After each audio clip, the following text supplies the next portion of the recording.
역대상, 역대하. 오늘날 우리가 읽는 성경에는 둘로 나뉘어 있지만 원래는 그렇지 않았습니다. 두루마리의 길이 때문에 둘로 나뉜 것뿐 원래는 하나의 줄거리를 가진 한 권의 책입니다.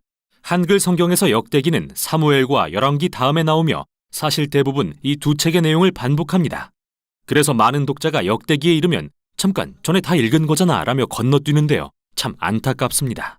왜냐하면 이 책은 정말 독특하고 성경 전체에서 매우 중요하기 때문입니다. 실제로 유대교 전통에서는 역대기가 성경의 맨 마지막 책인데 이는 이 책이 히브리 성경의 모든 내용을 요약하기 때문이죠. 이 책의 첫 단어는 아담, 즉 성경 이야기의 첫 등장인물입니다. 그리고 마지막 문단은 포로된 이스라엘의 귀환을 선포합니다. 저자는 알 수 없지만 내용으로 미루어 볼 때 이스라엘이 바벨론 포로에서 돌아온 뒤 몇백 년 후에 누군가가 쓴 것으로 보입니다. 당시에 예루살렘과 성전은 이미 재건돼 있었고 에스라와 느헤미야에 본 것처럼 좋은 상황은 아니었습니다. 예루살렘과 성전이 재건되면 하나님이 오셔서 백성 가운데 거하실 거라는 위대한 예언, 그리고 메시아 왕이 오셔서 열방을 평화롭게 통치하실 것이라는 소망이 있었지만 아무것도 성취되지 않았죠. 그래서 역대기의 저자는 다윗과 솔로몬 등 역대 왕들의 이야기를 재구성함으로써 미래에 대한 소망의 메시지를 전하려고 합니다. 이 책은 두 가지의 분명한 주제를 강조하기 위한 구조로 되어 있는데요. 첫째는 장차 오실 메시아 왕에 대한 소망, 둘째는 미래의 새 성전에 대한 소망입니다. 그럼 두 주제를 자세히 살펴보죠. 역대상은 9장에 걸친 긴 족보로 시작됩니다. 이 부분을 읽을 때 지루하다고 느낄 수도 있습니다. 하지만 이 족보는 정말 중요합니다. 저자는 여기서 주요 인물들을 열거함으로써 구약의 전체 줄거리를 요약하는데요. 그러면서 특히 핵심이 되는 두 개의 계보를 강조하고 있죠. 먼저 약속된 메시아 왕의 계보입니다. 많은 지면을 할애해 유다의 계보를 따라 다윗 왕에 이릅니다. 메시아의 언약을 받은 인물이죠. 그리고 다시 다윗으로부터 당대까지의 족보를 기록합니다. 두 번째로 강조되는 계보는 제사장 직분을 받아 성전에서 섬긴 아론의 후손들입니다. 이렇게 우리는 처음부터 이 책의 큰 두 주제를 알 수 있습니다. 장차 오실 메시아에 대한 소망, 그리고 그가 지으실 새 성전에 대한 소망 말이죠. 그것이 이 오래된 족보의 의의입니다. 다음은 다윗에 대한 이야기로 전환됩니다. 대부분 사무엘에 나왔던 이야기라 익숙하지만 여기에도 정말 중요한 차이점이 있습니다. 먼저 저자는 다윗의 부정적인 이야기는 모두 제외합니다. 유약하고 부도덕하게 묘사된 부분 말이죠.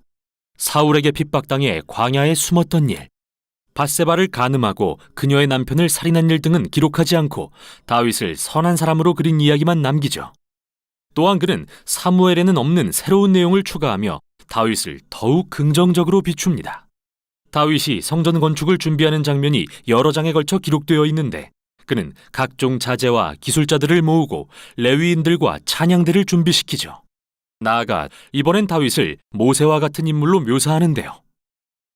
하나님이 다윗에게 성전의 설계도를 주시는 모습은 모세에게 성막의 설계도를 주셨던 모습과 흡사합니다. 그런데 왜 다윗에 대한 새로운 내용을 소개할까요? 저자는 다윗의 결점을 숨기려는 게 아닙니다. 어차피 사무엘을 읽으면 누구나 알게 되니까요. 오히려 그는 다윗을 이상적인 왕으로 묘사함으로써 그의 혈통에서 오실 메시아의 모습 혹은 전형을 만들려고 한 것입니다. 이는 예레미야나 에스겔이 오실 메시아를 새로운 다윗이라 말한 것과 매우 비슷한데 역대상 17장에 다윗을 향한 하나님의 언약이 어떻게 기술되어 있는지 보면 명확히 이해할 수 있습니다.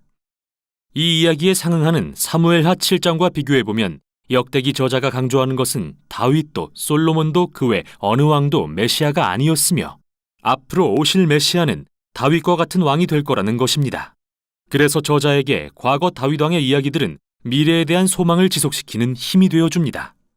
다윗이 죽은 후 역대하는 예루살렘에 거하던 왕들의 이야기에 초점을 맞춥니다. 이번에도 역시 열왕기에 많은 이야기가 반복되지만 결정적으로 다른 점도 많습니다. 먼저 저자는 북이스라엘의 왕들 이야기는 모두 제외합니다. 다윗의 혈통에만 집중하기 위해서죠. 더불어 이들 다윗 왕조에 대한 새로운 내용을 대거 추가합니다. 그는 하나님께 순종한 왕들을 부각하면서 그들의 순종이 성공과 복으로 이어진 새로운 이야기들을 들려줍니다.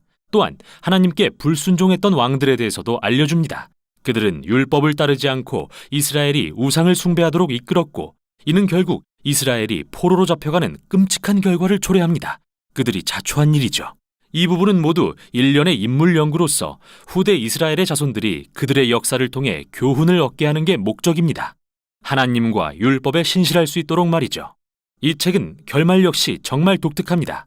맨 끝에 가면 고레스라는 페르시아 왕이 등장하는데 그는 이스라엘 백성들에게 포로에서 벗어나 고향에 돌아가 도시와 성전을 재건하라. 마지막 절에서는 너희 중에 그의 백성 된 자에게 하나님께서 함께 계시기를 원한다. 너희는 다 올라가서 라고 선포합니다. 이렇게 책이 끝납니다. 미완의 문장으로 말이죠.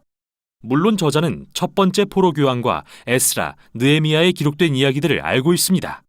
하지만 그의 관점에서 이스라엘의 예언적 소망은 여전히 성취되지 않았습니다. 따라서 이런 미완의 결말은 저자의 소망이 또 다른 때의 포로 교환에 있다는 것을 보여줍니다. 마침내 메시아가 오셔서 성전을 재건하고 하나님의 백성을 회복시키실 바로 그때 말이죠. 이렇듯 히브리 성경의 마지막 책인 역대기는 미래를 향하며 마치고 있습니다.